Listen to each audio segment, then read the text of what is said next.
Séquence 3 aux origines de l'homme. Lecture 5, d'après une réécriture moderne de l'épopée de Gilgamesh, épopée du XVIIIe siècle avant Jésus-Christ.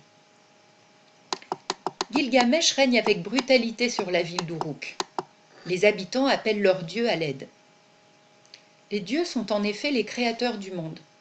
Ils ont tiré de la mer la première mode d'argile dont ils ont façonné le monde. Ils ont mêlé leur sang à la boue et touillé ce mélange pour donner naissance à l'humanité. Ils ont doté les hommes d'un esprit pour les protéger de l'oubli.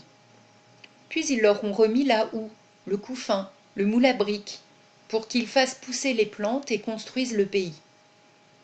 Les dieux, embarrassés par les violences de Gilgamesh, leur protégé, décident de lui donner une leçon. Pour cela, ils font appel à Aruru, la déesse qui a créé les hommes avec le dieu Ea. Aruru et Ea quittent l'assemblée des dieux, où le tambour a recommencé de battre, puis ils descendent sur la terre et disparaissent dans la steppe. La steppe est stérile.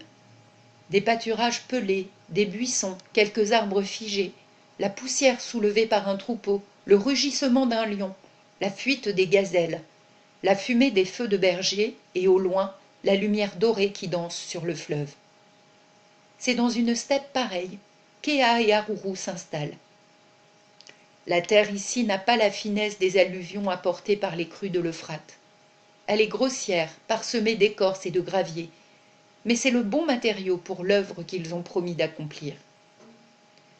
Un homme rudimentaire, un être tout d'un bloc, à la fibre compacte et dure. Une flamme brûlera en lui, mais charbonneuse, comme l'aube avant le lever du jour. Ea, sans attendre, creuse comme s'il ouvrait un fossé dans le sol, puis crache dans la terre et commence à pétrir.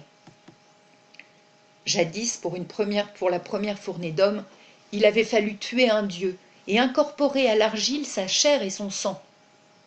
Pour ce nouvel être, la salive suffit. Elle est le levain qui fera gonfler sa pâte. Aruru chantonne pendant qu'Ea malaxe.